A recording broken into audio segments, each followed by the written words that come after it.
Okay, so I came up with this long, drawn out parable to describe the time that, or something.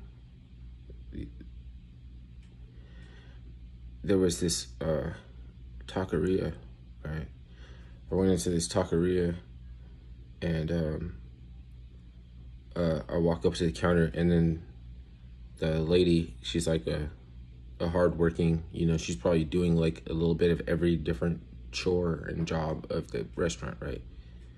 Including cashier. So she runs up to, her kid is like, her daughter is like walking around like pajama pants, like she was like just woke up, she was like asleep on one of the and she was like nagging her mom. She was like not listening to nothing and just walking in front of the customer and just like nagging the mom. And then she goes off, and then the mom's like, okay, like can I take your order?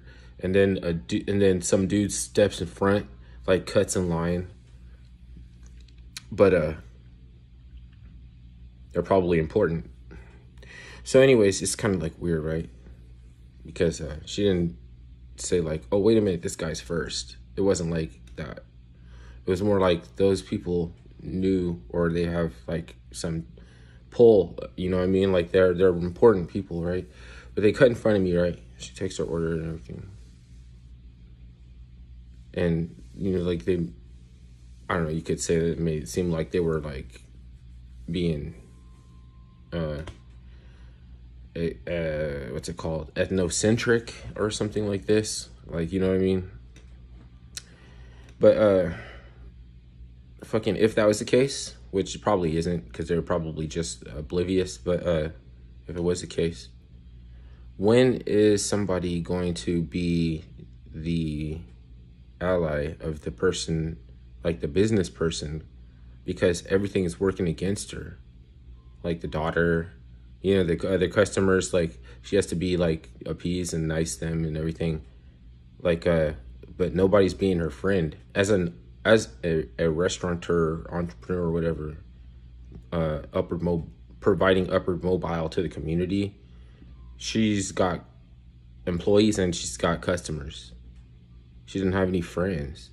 And it's messed up, though, because she's doing everything for all these people, right? So check it out, right? I know this doesn't seem like it crosses over to sports and shit like that. But on the one end, you got, like, women's sports in jeopardy, female sports in jeopardy.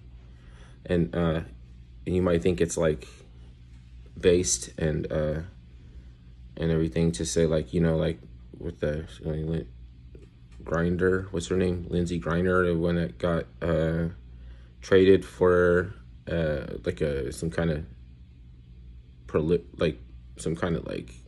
arms dealer. So they're like, oh, fucking women's sports, they get money from men's sports to exist or something like that. Don't protect it. Oh, wait a minute. At the same time, is anybody being the ally? Because on the other end, on the other aspect, it's like, I'll let these men that like they must hate women, like, or they see a challenge or something, or they just think that they can just like be them or something, but taking advantage of the sports and their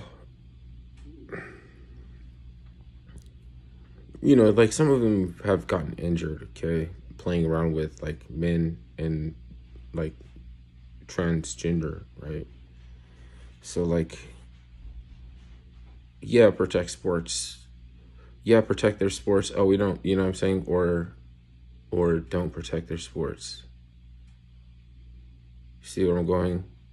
Because I remember when O'Reilly kept that guy, he was like, is sports good for America? Are you saying that sports is not good for America? Like, why have this quandary? Obviously, it's essential for young minds growing up to develop the bedside manner by participating in sports and play, because they're supposed to develop bedside manner. You understand that little Bobby can't come out and play. You understand why Timmy can't come out and play. Or why does he get a special, why does he get a special treatment? Like, why are we let him get a head start? Why do we let anybody even this? Why do we even imbalance the field of play for other people? Why do we do these things? And you learn all that shit when you're in play. And we take, so we're doing something where people are making the focal point of their whole life is the sports and gambling, and ruin the fun of it, and pressure their kids to be like quarterbacks, like, or to be like to get a scholarship or something. It's not fun. It's not fun anymore. So then, like, is that good for America? And given the precedent that I want to say the track record we have for, if there is something like a hint of barbarism or some bad habits that we have, we only stop it for some asinine, arbitrary bullshit reasons.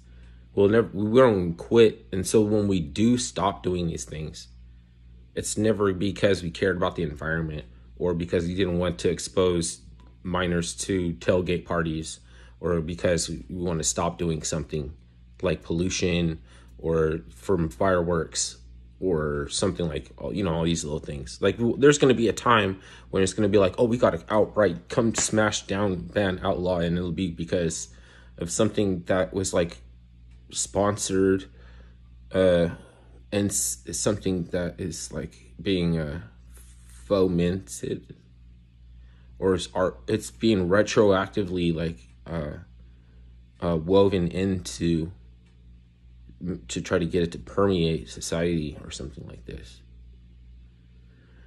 It's like a little prophecy or something. You can almost expect that, even if you don't know what bullshit is going to look like. And they have the same problem. They don't know what the alt tech space is going to look like. They want us to talk about it like space forces or something like that. They're talking about the alt tech, the space, not space.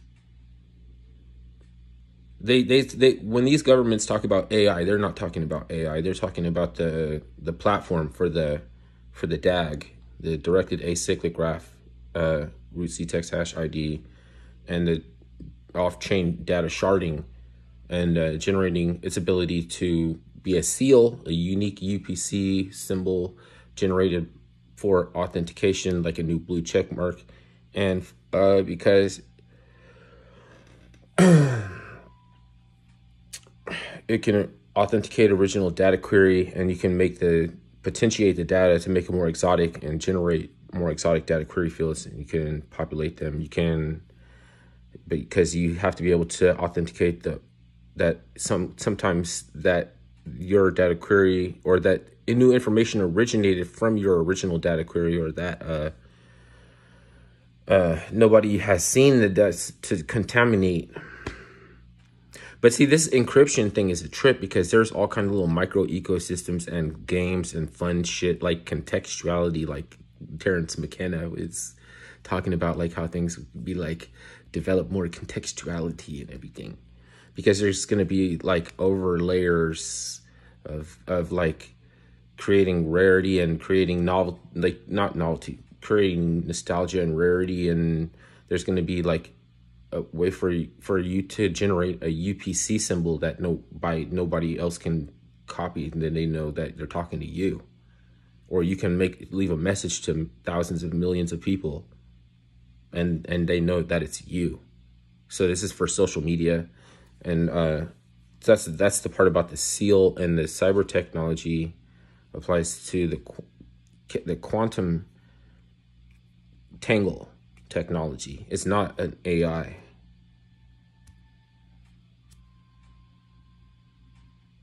But I mean, and the imagination, and as far as like engaging with emergent technologies, it's like it has a feel, so that you can feel the AI. Like, it's like you're prefacing in technology that's is advanced out into the future. Like, it's that we don't have, but how are so like I can't challenge your imagination. And usually this emergent technology comes from imagination, which to everybody else might seem like your corrupt files. Corrupt files is emergent, interesting behavior. Comes from corrupted files. I mean, it's easy for people to think about a headache or something. What is this error message? This is never good news.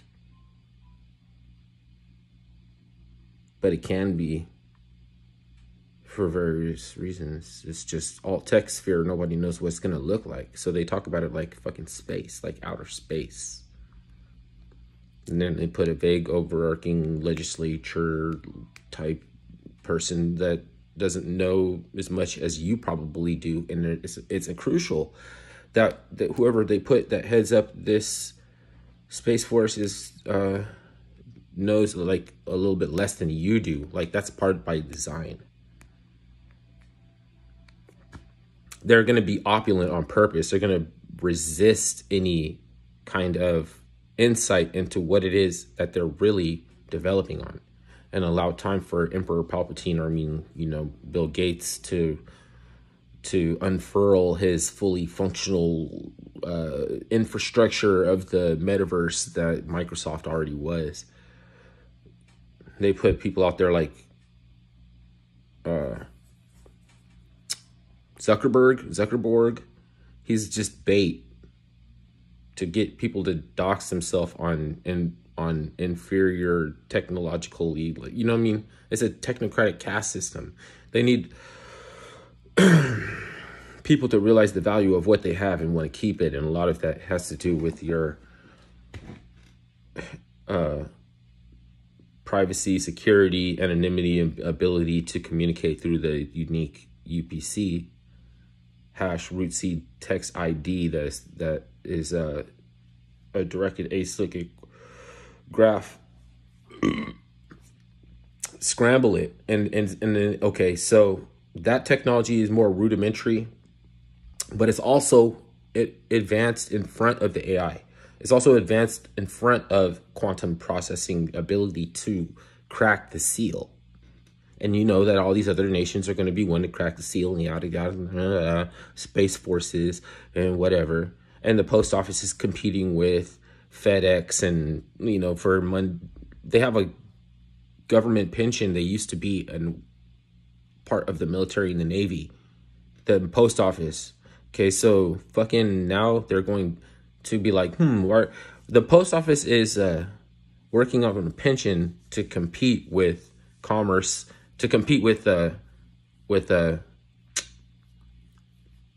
know, DHL or FedEx, and they're developing a cyber wing to be able to authenticate seals of intellectual property on the, you know, and as far as like just being able to run the Internet of Things, you know, so a lot of things are going to require encryption, because there's like ERC 721 token, ERC 1040. So there's all these kind of crap numbers, right? You don't know why you would want one of these kind of tokens until you need one of those kind of tokens, and that's fine. You know, I'm not saying that most of this stuff is not just somebody's investing. You know, none of this shit is investing at all. You understand? Even the metaverse has to go on between the Internet of Things, which doesn't require a monitor screen for humans to look at. It's just another type of metaverse, and there are many, you know. So as far as this idea, you know, about the metaverse, you've already overgeneralizing, and you're already not focusing on an aspect of alt tech that you want to excel, because you only need to excel in one. You don't need to excel in every aspect of alt tech. All these private blockchain programmers, fucking, it's amazing that they don't have any idea or interest in cryptocurrency. They aren't even interested for a long time. Like, I'm sure that they know what it is and everything, but like, that's the difference. Because if you were like a speculator and you had to set up a lot of wallets and figure out the off ramps and everything like that to try to move this liquidity around, then you know about all these different coins and what they do and what's their game plan, that they're trying to capture the market share or whatever. But private blockchain technician doesn't give a fuck. He doesn't care about none of that. He doesn't need any of that shit. It's not on that. They develop it. They don't care what they don't care what the developers do. They maintenance, and they do like they go in and do like different programming tasks, but they don't care what a dev does. Check me if I'm wrong. Some of this is fishing for someone to see that if I know what I'm talking about and they know it's a little bit more, because we're already out in an area when we're talking about Space Force that a lot of people don't want to maybe concede, but they know about too as well, because they know that those legislatures are afraid of over an encryption and non-elected delegates taking positions in validator nodes, like what's it called, decentralized validator staking what's it called, hosting transactions. That was a lot of fucking yammering.